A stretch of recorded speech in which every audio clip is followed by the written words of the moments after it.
Ahora veremos la clasificación de los servoactuadores, pero antes necesitamos saber qué es un actuador. Un actuador es un dispositivo que se encarga de transformar algún tipo de energía, ya sea energía eléctrica, energía neumática o energía hidráulica, con el fin de hacer una acción o efecto sobre un sistema o proceso automatizado.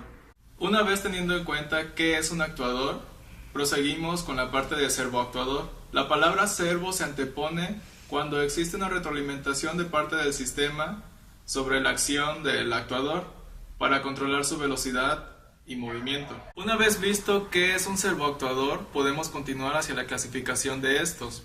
Primeramente tenemos el servoactuador hidráulico. Es de los más antiguos dentro de la industria, pero también de los más usados. Su funcionamiento se basa en los fluidos a presión. Pueden ser de efecto simple o de doble efecto. Estos efectos pueden cumplir la función de empujar o contraer. Los de simple efecto solamente pueden hacer una de las dos y los de doble ambas. Estos actuadores hidráulicos están compuestos por un émbolo o cilindro. También existen los motores hidráulicos. Su funcionamiento se basa en que la presión del fluido genera un movimiento rotativo. Todos estos servoactuadores hidráulicos operan de una manera lenta, o sea, una velocidad lenta, o para procesos lentos como una prensa hidráulica a nivel industrial. Ahora continuamos con los servoactuadores neumáticos. Estos utilizan la presión del aire comprimido para generar movimiento, o sea, generar una acción o efecto sobre un sistema. Los actuadores neumáticos también pueden cumplir las funciones de empujar o contraer. También los hay de simple efecto y los de doble efecto. Como ya se ha visto antes, los de simple efecto solo pueden generar una acción y los de doble pueden hacer ambas acciones. Los actuadores neumáticos, a diferencia de los hidráulicos, son utilizados para procesos o movimientos donde involucren mayor rapidez. Continuamos con los servoactuadores eléctricos. Estos aprovechan la energía eléctrica para generar un movimiento controlado. Un ejemplo de esto sería un servomotor. Los servomotores pueden controlar su velocidad de giro y sus grados de movimiento, o sea, qué tan rápido puede girar y qué tanto se va a mover. Por último, tenemos a los servoactuadores piezoeléctricos. La piezoelectricidad es un fenómeno que se da en determinados cristales, que al ser sometidos a tensiones mecánicas, su masa adquiere una polarización eléctrica, generando así una diferencia de potencial. Entonces, al tener una diferencia de potencial, esta se puede medir para proporcionar una señal que genere un movimiento. Estos servoactuadores son utilizados para el nanoposicionamiento debido a su gran precisión. Bueno, como siguiente tema tenemos la introducción al control industrial. Como ya conocemos los motores y los servoactuadores, ahora los queremos llevar a la industria. Como puntos importantes que vamos a tratar en este tema, vamos a ver la introducción a los sistemas de control automático, algunas definiciones y ejemplos. También tendremos los sistemas de control analógicos, digitales y lógicos que se ocupan en las industrias, de los cuales tenemos automatismos lógicos como pueden ser los combinacionales y secuenciales, conocido también como el automata programable. Bueno, como bien sabemos, el control industrial nos lleva a una palabra muy importante: automatizar. La automatización en una industria es muy importante, pues en ella hacemos que los trabajos sean hechos solo por máquinas y no tanto por el hombre, o casi nunca es por el hombre. ¿Qué es automatizar? Es la utilización de equipos y técnicas para el gobierno de un proceso industrial, de forma que el sistema funcione con poca o ninguna intervención humana, como antes se mencionó. Es la sustitución del operador humano por un operador artificial en tareas físicas, como puede ser la creación de un automóvil en alguna industria automotriz. El automatismo o sistema de control es un dispositivo o conjunto de equipos mediante el cual un aparato o sistema adquiere un carácter automático. El control es una palabra muy importante en la industria porque es donde manejamos el equipo del cual hará, construirá o manipulará diversas máquinas o herramientas para la creación de un producto. Elementos de un sistema de control. Como por ejemplo en una industria tenemos la planta, proceso o sistema a controlar. Un controlador o unidad de control, que es la cabeza de esta planta, decide las acciones a realizar para conseguir el funcionamiento automático y trabaja con señales de baja potencia. Los accionamientos o músculos de la planta reciben las señales de baja potencia del controlador y las transforman en señales de alta potencia, aptas para accionar la planta. Y los sensores que convierten las magnitudes físicas de la planta en señales, normalmente son eléctricas, para ser leídas por el controlador. Como bien mencionábamos los puntos, los sistemas de control analógicos, digitales y lógicos son los cuales nos permiten manejar en sí una máquina. Bueno, como ya sabemos, se tiene que automatizar una industria, es decir, a una máquina le vamos a dar un cerebro. Como bien vamos a aplicar un controlador, el cual lo llamaremos el autómata programable. El autómata programable, o PLC por sus siglas en inglés, Programming Logic Computer, es un equipo electrónico de control con hardware independiente de la aplicación, capacidad de conexión directa a las señales de campo y programable por el usuario. Es decir, el PLC es un hardware independiente de la aplicación, es un hardware flexible. Nos trae como ventaja la lógica programable, que son los microprocesadores. Tiene entradas y salidas. Del tema de introducción al control industrial, haremos un énfasis en la parte de control para tener la definición, los tipos y las características principales de estos. Se puede definir control como la manipulación indirecta de las magnitudes de un sistema llamado planta a través de otro sistema llamado control. En el siguiente diagrama tenemos las partes principales, que son el operador, el sistema de control y la planta. El operador da las primeras instrucciones o las entradas al sistema de control. El sistema de control se encarga de calcular las señales, por ejemplo eléctricas, para actuar sobre la planta, o sea, aquello lo que queremos controlar. Y esto va a llevar una respuesta o las variables del proceso. Bien, tenemos dos tipos de control, de lazo abierto o cerrado, también llamado de retroalimentación. De lazo abierto son los sistemas en los cuales la salida no afecta la acción del control. O sea que la salida no se compara con la entrada de referencia. En este caso, la precisión depende totalmente de la calibración del sistema, y ante la presencia de perturbaciones, un sistema de control de lazo abierto no realiza la tarea deseada. El control de lazo abierto solo se utiliza si se conoce la relación de entrada y salida y si no hay perturbaciones internas o externas al sistema. A continuación les dejo un diagrama con las partes principales de un sistema de control de lazo abierto, que son la entrada, los elementos de control, los elementos de corrección, el proceso y la salida o la variable controlada. El otro tipo de control es el control de lazo cerrado o de retroalimentación, en el cual al controlador se le alimenta con una señal de error de actuación, que es la relación entre la señal de salida y la de entrada, a fin de reducir el error y llevar al sistema a un valor conveniente. Los rasgos más importantes de la presencia de la retroalimentación en un sistema de control son el aumento de la exactitud, la reducción de la sensibilidad a la salida, efectos reducidos de la no linealidad y de la distorsión, además de tener una tendencia a la oscilación o a la inestabilidad. El siguiente diagrama muestra las partes principales de un sistema de lazo cerrado. Los principales elementos son el elemento de control, de corrección, de proceso y de medición.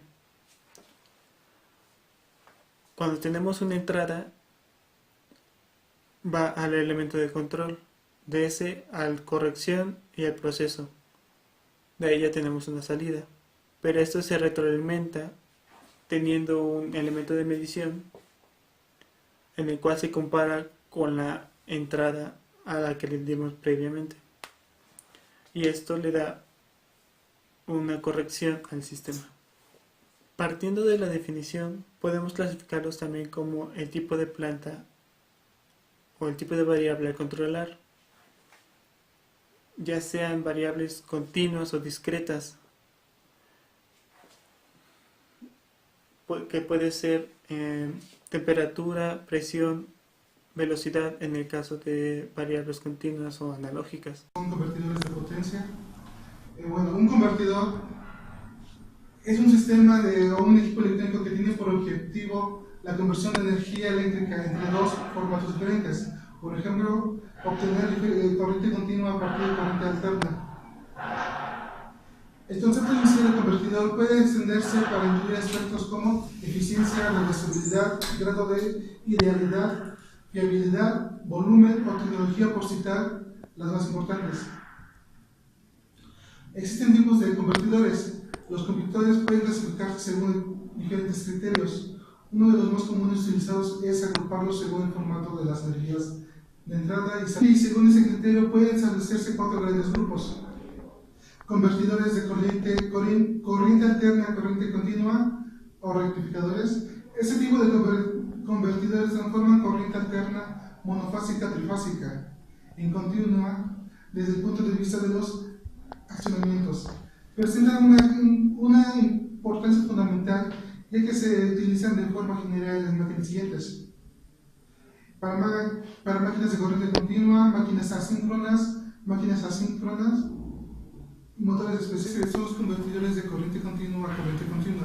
Este tipo de convertidores transforman un determinado valor de corriente continua de entrada en un distinto de salida, con la posibilidad de incluir además aislamiento galvánico entre entrada y salida. Desde el punto de vista de los accionamientos de su campo de aplicación es el mismo que el de los convertidores de corriente alterna a corriente continua, con la diferencia de que la fuente de energía no es alterna, sino continua. Su utilización se restringe a sistemas embarcados donde la distribución de energía se realiza en corriente continua, o en algunas situaciones especiales su utilización combinada con los rectificadores no controlados, que permiten diseñar corrientes de corriente alterna a corriente continua con un menor factor de potencia. El siguiente son los convertidores de corriente continua a corriente alterna. Este tipo de convertidores reciben también el nombre de inversores. Básicamente realizan una conversión de corriente continua en corriente alterna, con la posibilidad de poder controlar tanto la frecuencia como el valor eficaz de la tensión o intensidad de salida, lo que les hace fundamentales para el diseño de accionamientos basados en máquinas asíncronas y síncronas. Normalmente la distribución de energía se realiza en corriente alterna. Suelen ir asociados a un rectificador. Se utilizan también para acoplarlo al sistema eléctrico a la energía generada por los generadores eólicos, que se caracterizan por un motor primario de la velocidad muy variable. El último son convertidores de corriente alterna a corriente alterna. Este tipo de convertidores se utilizan ampliamente en el diseño de arrancadores suaves para reducir la intensidad demandada durante el arranque de los motores de inducción en su estructura de control más básica. Su función es modificar el valor eficaz de la tensión de entrada, conservando su frecuencia, aunque también puede conseguir una tensión de salida con una frecuencia submúltiplo en la entrada. En este último caso, reciben el nombre específico de cicloconvertidores, habiendo obtenido durante la última década un especial protagónico en el diseño del sistema de atracción eléctrica.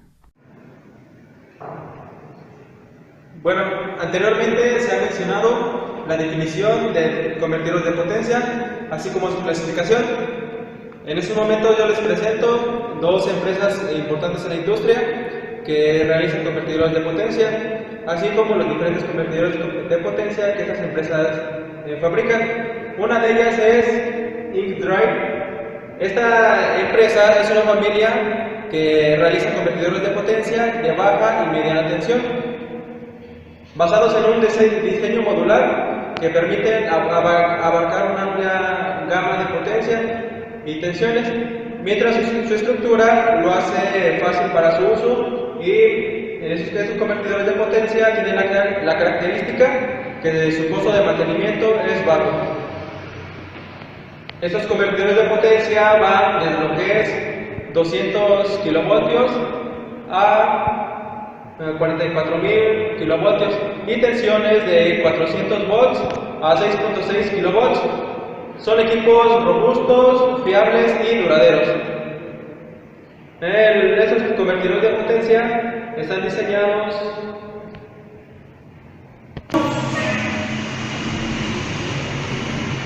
cabe destacar que en esta empresa, InkDrive, existen diferentes convertidores de potencia.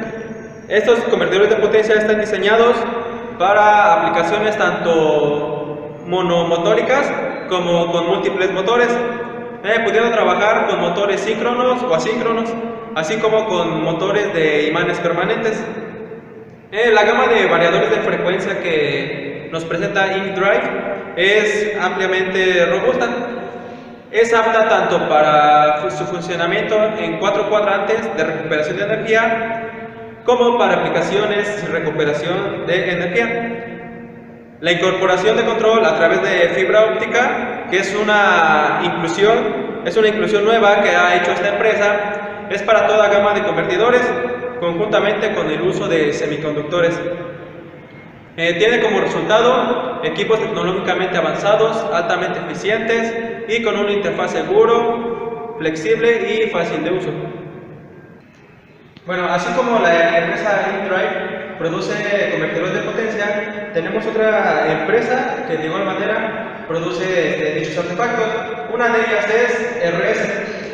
Esta empresa produce una alta gama de fuentes de alimentación conmutadas con un compacto convertidor que viene de corriente alterna a corriente directa. Cabe destacar que este convertidor viene encapsulado, diseñado principalmente para montajes de chasis, con un bajo de consumo y aislamiento de seguridad. Ofrece una alta fiabilidad y una larga vida útil.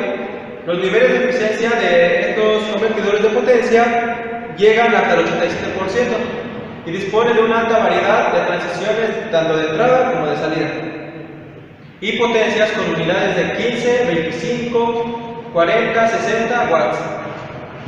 Estas fuentes de alimentación de clase 2 y aislamiento doble funcionan con tensiones de entrada de 85 a 264 volts o de 100 a 370 volts para los tipos de 15 a 40 watts, mientras que los tipos de 60 watts admiten tensiones de entrada de 90 a 264 volts o 122 a 370 volts. Todos estos equipos cuentan con una certificación. Esta certificación es la de RoHS y están protegidos contra cortocircuitos, sobrecargas y sobretensiones de salida. Es un dato muy importante y una característica muy importante que nos proporcionan los...